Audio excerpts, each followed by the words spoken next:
Warning, this podcast brought to you by a sports team fanboy living here in Miami. We'd like to remind you that during this podcast you may hear swearing, yelling, ranting, a whole bunch of other stuff your ears may not be prepared for. Your discretion is advised.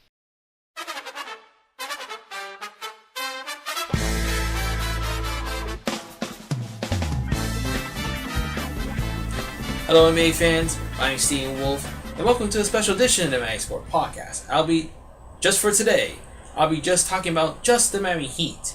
If you're waiting for the hockey portion of the episode, you have to wait for the next one. But first, I'll be talking about just the Miami Heat and how they did during this week. As their first opponent of the week will be against the Phoenix Suns, which basically was a blowout by the time the second quarter ended. The Miami Heat basically outdid them with shooting, rebounds, turnovers. Their main star of the game was Whiteside with 24 points, 14 rebounds. Goran Dragic 17 points, Kyle Olynyk with 15. The only highlight for the Suns will be the fact they only scored more 3 than us.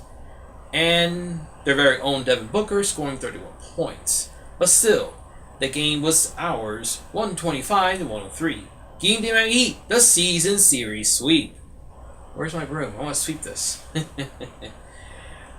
Unfortunately, they cannot repeat success for their second opponent of the week, the Washington Wizards, who's also fighting for a playoff spot. Well, actually, they're in the playoffs. They're fighting to maintain it. So, yeah. Basically, during that game was a pretty bad first half for the Heat, as they were down as much as 17 points during the game. But luckily, as soon as the second half started, they would try to storm back, leading the game into overtime. Unfortunately, the Heat could not complete the comeback.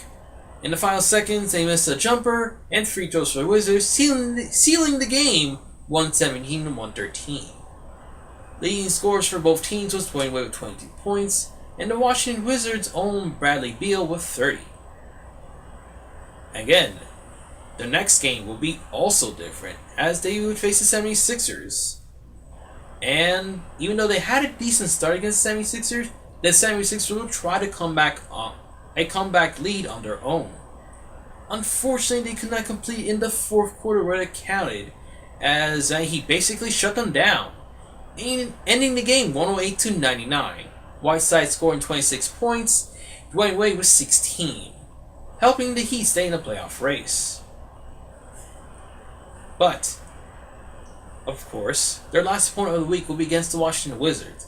Unlike last time, the Heat basically did everything right. I mean, they basically blew out the Wizards 129-102. They outdid the Wizards in practically almost all categories. Points in paint, threes, rebounds, etc. James Johnson with 20 points, Wayne Ellington, who was recently returning from injury, scoring 17. And let's not forget Kyle Olynyk's own crutch contributions with 11 rebounds. But, of course, that game came at a price. Dwayne Wade left the game with basically an injury, and along with Whiteside, who didn't appear in the game at all, their timetable is unknown at the moment. And they're about to miss a Western Coast road trip, as that's the opponents that Miami Heat will face during this upcoming week. Hopefully they get themselves better and be ready by the time that he come back, with hopefully a season series sweep on the West Coast this time. Where's my broom? But of course it will not be easy. They're facing opponents like the Lakers and the Kings, and they had trouble with them last time. Hopefully the Heat learned their lessons from last time and basically will own them this time in their own home court. One can hope. That's it for my basically the Miami Heat portion of the Miami Sport Podcast. Comment, like, subscribe, and tune in next time as I discuss the Western Coast road trip. See you, NBA fans. Bye.